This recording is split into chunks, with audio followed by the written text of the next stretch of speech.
Welcome to your maths class. आज हम कुछ थ्योरम करेंगे। लास्ट जो हमने टॉपिक पढ़ा था उस टॉपिक में हमने ऑर्डर निकालना सीखा था every element of any group. ठीक है, जिसमें मैंने आपको कुछ क्वेश्चन भी दिए थे और 2-3 बच्चों के रिप्लाई आए हैं। अभी बाकी बच्चों के नहीं आए हैं। होप्सो उन्होंने अभी वीडियो देखी नहीं है या उन्होंने पूरी नहीं देखी है। कोई बात नहीं, उनके ऊपर डिपेंड करता है पढ़ना या ना पढ़ना। जो थ्योरम है ये एज इट इज आपके पेपर में आएगी या फिर इसका यूजेस होगा आपका दूसरी थ्योरम के साथ। और प्रैक्टिकली यानी कि किसी भी क्वेश्चन को करने में थ्योरम का यूज होता है, ये तो हम जानते हैं।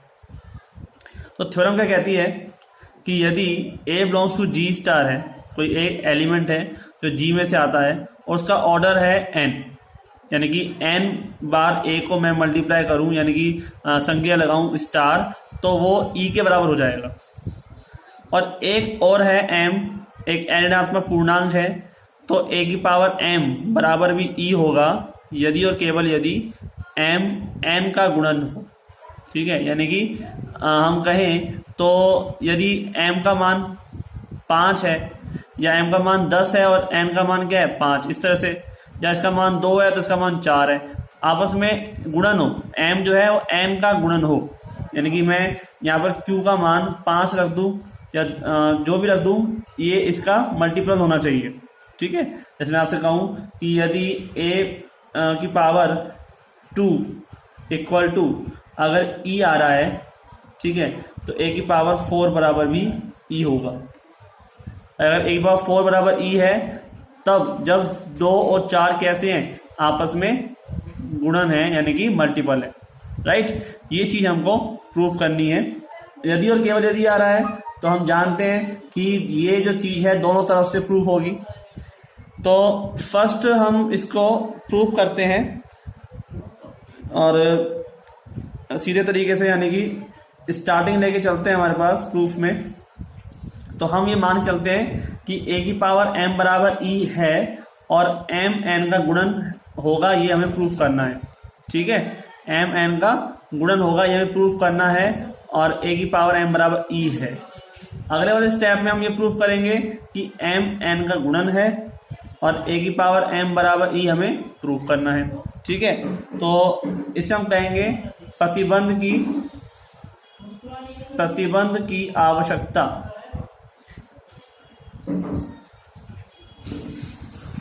ठीक है, नेसेसरी कंडीशन क्या होती है। तो हमारे पास जो नेसेसरी कंडीशन है वो हमने प्रूव करनी है। मान लो कि हमारे पास a की पावर m बराबर क्या है, e है, ये हमें दे रखा है। ठीक है, दिया हुआ है कि ऑर्डर ऑफ a बराबर कितना है, n है, ये हमें दिया हुआ है। ठीक है, इसलिए हम ऐसा मानते हैं कि देखो ऑर्डर ऑफ a बराबर n है, इसका मतलब क्या है, a की पावर n जो है वो बराबर में क्या होगा, लेस देन इक्वल टू क्या होगा, e होगा, e से छोटा या बराबर होगा। अब देखो m भी एक पूर्णांक है, n भी इसका एक पूर्णांक है, तो या तो m जो है वो n से क्या होगा, बड़ा होगा, और या फिर m n के बराबर होगा। तो दोनों तरफ e आ रहा है ना, अगर भाई ये छोटा है तो इसका मतलब n छोटा है m से, अगर ये बराबर है e के तो इसका मतलब m n के बराबर है। ठीक है, तो इसका मतलब हम कह सकते हैं कि m या तो बड़ा होगा या बराबर होगा n के। समझ में आ रहा होगा आपको भाई। ऐसा हो सकता है ना कि जैसे मान लो m यहाँ पे आ गया, n यहाँ पर आ गया, m आपके यहाँ पर आ गया, n यहाँ पर आ गया, तो m और n जो कंडीशन है आपके पास वो आगे बढ़ता जाएगा। मतलब कि n के बाद हो सकता है r आ जाए, कोई भी ये नंबर है तो सारे, जैसे मान लो ये 2 हो गया, ये आपके पास 4 हो गया, इस तरह से चलता जाएगा। लेकिन हम इस यहाँ पर इस टाइम m को बड़ा मान रहे हैं तो इसको 4 मान लो, इसको 2 मान लो। ठीक है, ये उल्टे क्रम में अगर 1 हो गया तो इस तरह से हम कह सकते हैं या तो m और n बराबर होंगे और या फिर m बड़ा होगा n से। ठीक है, तो हमारे पास एक कंडीशन तो ये हो गई, समझ में आ रहा है। यदि m का मान n से बड़ा है तो इस कंडीशन में ये होगा कि a की power n less than e। आपको मैंने पहले बताया था कि अगर ऑर्डर ऑफ a बराबर n है तो a की power n less than equal to e होता है, e से छोटा या उसके बराबर। ठीक है, मैंने कि a के ऊपर मैं n चढ़ा दूं, a के ऊपर मैं n चढ़ा दूं तो हो सकता है वो e के बराबर आ जाए, हो सकता है e के से छोटा है। ठीक है, अगर e के बराबर आ जाता है तो वो उसका ऑर्डर कहलाता है। हमारे पास आगे है, हम मानते हैं कि यदि m बराबर n हो, ठीक है, तब तो हमारे पास क्या हो गया कि a की पावर m बराबर a की पावर n बराबर e। और यदि m का मान बड़ा है n से, यदि m का मान बड़ा है n से तो q r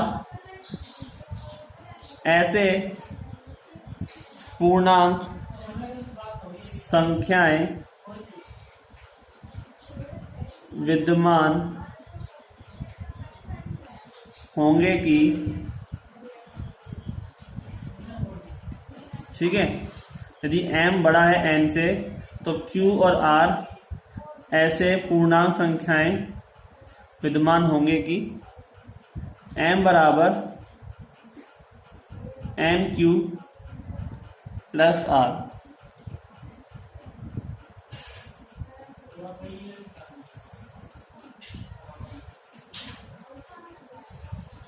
m बराबर एन क्यू प्लस आर, तो 0 छोटा या बराबर होगा r के या लेस देन होगा n के। यहाँ पर होना चाहिए ना भाई, अगर m बड़ा है n के तो इसका मतलब n का मान मैं डिवाइड करूंगा m में तो या तो पूरा पूरा भाग जाएगा, अगर बराबर है तो पूरा पूरा भाग चला गया, लेकिन छोटा है तो इसका मतलब पूरा शेषफल तो बचेगा ही।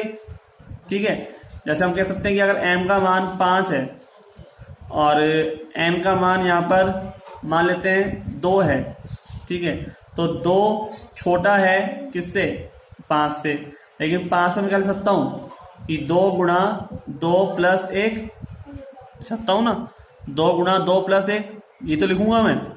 तो यहाँ पर क्या हो गया, ये तो हो गया m, ये हो गया n इंटू क्यू और ये प्लस r। ठीक है, तो ऐसी कंडीशन में हमारे पास ये टर्म बन जाती है। अब मैं इसको आगे लेके चलता हूं कि यहां पर जो कंडीशन है वो है a की पावर n क्यू, ठीक है, a की पावर भाई यहाँ पर n क्यू प्लस r है तो a की power n Q plus r किसके बराबर, a की पावर m की, मैंने a की पावर में डाल दिया उसको। तो टर्म क्या हो जाएगी, a की power n Q into a की पावर r, ठीक है, किसके बराबर, a की पावर m के बराबर, राइट। अब देखो आप a की पावर n क्यू को मैं कह सकता हूं a की पावर n की पावर q, ठीक है, इंटू a की पावर r। a की पावर n क्या है, e, और ये पावर में क्या है q, a की पावर ये हो गई r। अब e की पावर q क्या होता है, बोलो, e होता है, a की पावर r के साथ मल्टीप्लाई हो गया, और e के साथ में अगर कुछ ही मल्टीप्लाई हो जाए तो वो वही का वही रहता है, a की पावर r, ठीक है, और r का मान क्या है, 0 से छोटा, कोई बड़ा, और n से छोटा, राइट, कोई दिक्कत नहीं। बराबर में क्या चल रहा है हमारे पास, a की पावर भाई m के बराबर चल रहा था, तो यहाँ पर क्या चलता रहेगा, m चलता रहेगा। ठीक है, तो हमारे पास ये देखो क्या हुआ है कि r का जो मान है ना वो तो आप जानते ही हो कि एक रिमाइंडर है, r क्या है, शेषफल है, तो वो मान 0 से तो बड़ा ही होगा, हम ये लेके चल रहे हैं, और ये शेषफल है, और n से जिसका हम डिवाइड कर रहे हैं उसको तो छोटा ही होगा। अब ये क्या हो गया भाई, a की पावर r आ गया, किसके बराबर आ गया, e के बराबर, ठीक है, यहाँ पर e के बराबर क्या आ गया, a की पावर r। अब मैं आगे चलता हूँ, तो मैं आपको जानता हूँ कि क्योंकि ऑर्डर ऑफ a तो क्या है, n के बराबर है, तो इसका मतलब a की पावर n क्या हो जाएगा, e हो जाएगा। जहां n छोटे से छोटा धनात्मक पूर्णांक है। ठीक है, छोटे छोटा क्या है, धनात्मक पूर्णांक है। तो a की पावर r बराबर e, a की पावर r बराबर e, और जहां पर ये कंडीशन चली रही है हमारे साथ। तो आप देखिए, हम कह रहे हैं कि a की पावर r इक्वल टू ई, और r जो है वो n से छोटा है। अब r जो है वो n से छोटा है और n क्या है, सबसे छोटे से छोटा पूर्णांक। ठीक है, इसका मतलब r क्या होगा, 0 होगा। n से भी छोटा है r, और a की पावर r का मान क्या है, e के बराबर। राइट, n से छोटा है r, n सबसे छोटा है, इसका मतलब r क्या होगा, 0। बताओ होगा या नहीं, r का मान 0 होना चाहिए। जब r का मान 0 हो जाएगा तो m बराबर n क्यू प्लस r में r 0 होने पर m बराबर क्या हो जाएगा, n क्यू। ठीक है, m बराबर n क्यू, इसका मतलब m जो है वो n का गुणज हो गया। ठीक है, अर्थात m n का गुणज है। आपको देख लीजिए, हमारे पास जो n है, जो n है वो r का क्या है, r से छोटा है, r छोटा है n से, और a की पावर r बराबर क्या है, e है, a की पावर n बराबर भी क्या है, e है। लेकिन जब n छोटा है तो इसका मतलब, सॉरी r छोटा है तो इसका मतलब क्या होगा कि वो 0 के बराबर ही होगा। तो सबसे छोटा तो कौन है, n है। क्लियर हो गई बात तो। ठीक है, r छोटा है n से और n सबसे छोटा है, तो इसका मतलब r 0 के बराबर होना चाहिए। तो अब हम इसका उल्टा प्रूफ करते हैं, यानी कि पर्याप्तता, प्रतिबंध की पर्याप्तता, पर्याप्तता ये क्या होगी, यदि इसका उल्टा ही बस हमें प्रूफ करना है। यदि m बराबर n क्यू, जहां q एक पूर्णांक है, तब जहां यदि m बराबर n क्यू, जहां q एक पूर्णांक है, तब क्या होगा, m बराबर n क्यू में मैं क्या कर सकता हूं, a बराबर m और a बराबर n क्यू। ठीक है, जस्ट उल्टा चल रहे हैं। तो a की पावर m बराबर a की पावर n की पावर q सकता हूं ना। a की पावर n क्या है, e है, e की पावर q, तो e की पावर q का मतलब क्या है, e, तो एक पावर m बराबर क्या हो गया, e हो गया। तो प्रूफ हो गया ये यहाँ पर कि a की पावर m बराबर क्या आ जाएगा, e आ जाएगा। जहां पर यदि m बराबर n क्यू है तो a की पावर m बराबर क्या होगा, e होगा।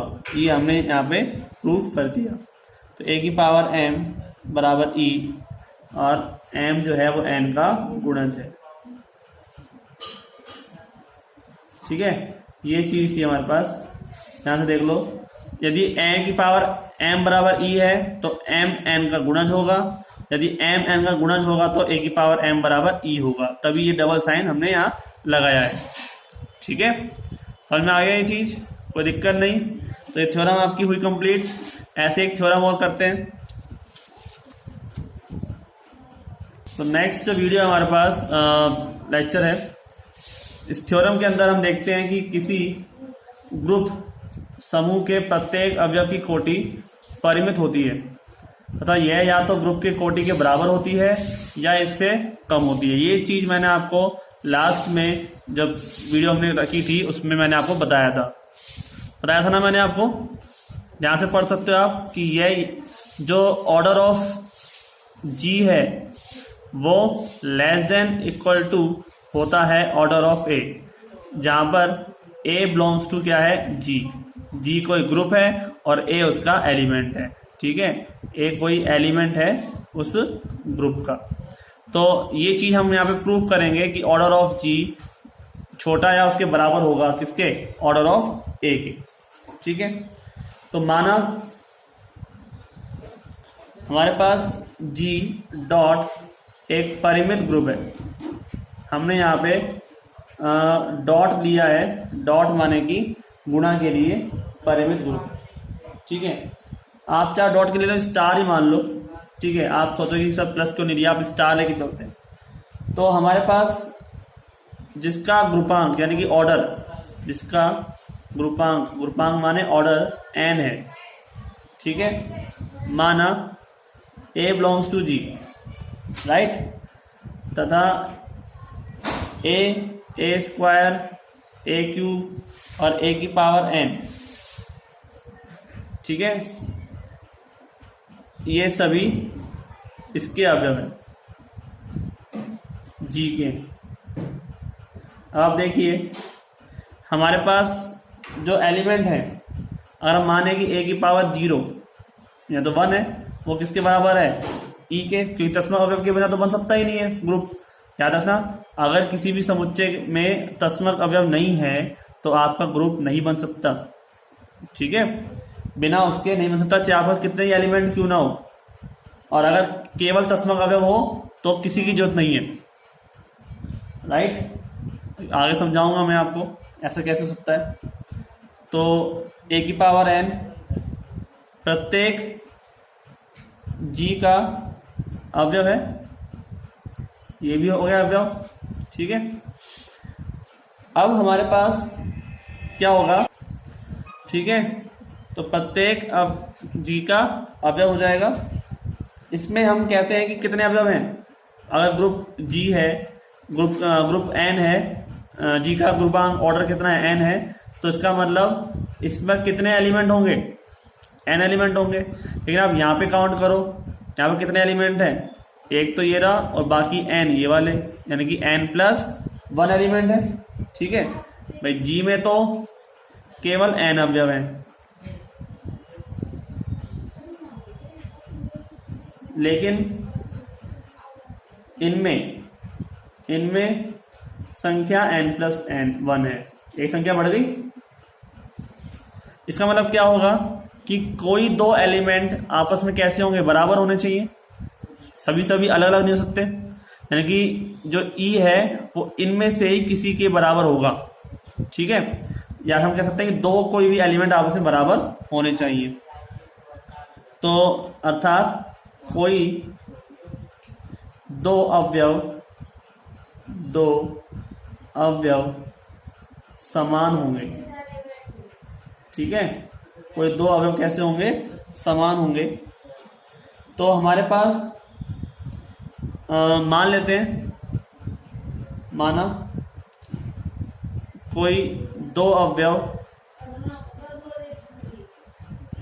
ए की पावर आर व ए की पावर एस इस प्रकार है, ठीक है। दो अवयव है हमारे पास, ए की पावर आर है, ए की पावर एस है। इस तरह से है कि ए की पावर आर बराबर ए की पावर एस, ठीक है। परंतु ए की पावर आर बिलोंग्स टू जी, और ए की पावर जो उसका इनवर्स है वो भी कहाँ से आएगा, जी में से ही आएगा, क्योंकि आप यहाँ पर इसको ए की पावर माइनस आर लिख सकते हो ना, ठीक है। अब देखिए ए की पावर आर बराबर अगर ए की पावर एस है, तो आप खुद देखिए कि आर तो छोटा है बड़ा होगा एस से। भाई मान लो पहले आर है, फिर R1 R2 है, फिर करते करते एस आ गया, तो आर तो है वो एस से छोटा है, लेकिन ए की पावर आर बराबर ए की पावर एस है। यानी कि ए इंटू आर बार करो या ए इंटू या ए स्टार एस बार करो, तो दोनों आपस में कैसे आएंगे, बराबर आएंगे, ठीक है। लेकिन आर का मान जो है वो एस से क्या है, छोटा है। अब हम क्या करते हैं, दोनों तरफ संक्रिया करा देते हैं, ए की पावर आर स्टार ए की पावर आर का इनवर्स और ए की पावर एस स्टार ए की पावर आर का इनवर्स, ठीक है। कोई दिक्कत नहीं। तो यहाँ पर तो क्या हो जाएगा, देखो यहाँ तो हो जाएगा ए की पावर माइनस आर, और दोनों संक्रिया एक दूसरे के उल्टे हैं, तो यहाँ पे क्या आ जाएगा ई, मैं यहाँ कर दूं, यहाँ तो हो जाएगा ए की पावर आर स्टार ए की पावर माइनस आर, और यहाँ हो जाएगा ए की पावर माइनस आर, तो यहाँ तो हो जाएगा हमारे पास ई। और ये हो जाएगा ए की पावर s माइनस आर हो जाएगा। यहाँ पर s minus r is not equal to 0, क्योंकि ये 0 बराबर हो गया तो आपस से क्या हो जाएगा, ये टर्म आ जाएगी, इसका मतलब संख्या बढ़ जाएगी। ठीक है, हम ऐसा मान सकते हैं। तो a की पावर k मान लिया, माना कि a की पावर k बराबर e, और k हमने किसको माना है, s माइनस आर। ऐसे लिया हमने कि जो s माइनस आर है ना वो k के बराबर है, और s माइनस आर का मान 0 से लेकर n के बीच में होगा। ये बात तो फिक्स है। क्यों होगा बीच में, क्योंकि ऑर्डर कितना है, n है। अगर इसके बराबर हुआ तो भी ठीक है, लेकिन इससे ज्यादा नहीं हो सकता, n से ज्यादा। ठीक है ना, और हमने इसको क्या मान लिया, k के बराबर मान लिया। तो a की पावर k बराबर क्या हो गया, e हो गया। तो order of a is less than equal to क्या हो जाएगा, k, यही होता है। और k का मान अगर मैं यहां रख देता हूं, उसका मतलब देखो आप, k लेस देन किसके होगा, n के होगा। k किसके छोटा है, n से।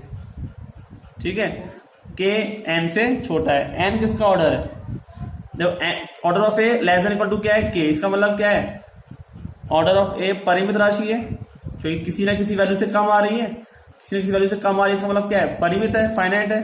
किससे कम आ रही है, g से। ठीक है, यदि ऑर्डर ऑफ g कैसा है, परिमित है। ठीक है, ये ध्यान रखना, परिमित होना चाहिए, अपरिमित की बात नहीं कर रहे हम।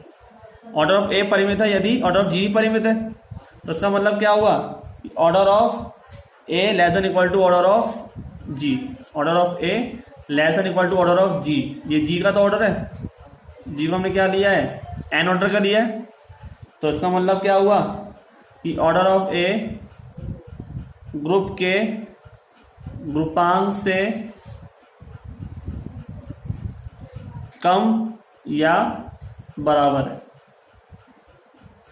समझ में आया आपको, चीज ध्यान दे लो। एस माइनस आर को तो हमने के मान लिया, और ये चीज अगर आपको समझ में नहीं आए तो दोबारा समझा देता हूं कि ये जो वैल्यू है वो इस प्रकार से है कि भाई एस माइनस आर जो भी टर्म आएगी वो 0 से तो बड़ी होगी, लेकिन एन से तो छोटी होगी। हो सकता है एन के बराबर भी हो जाए, लेकिन एन से बड़ी नहीं हो सकती, क्योंकि एन क्या है, ऑर्डर ऑफ जी है।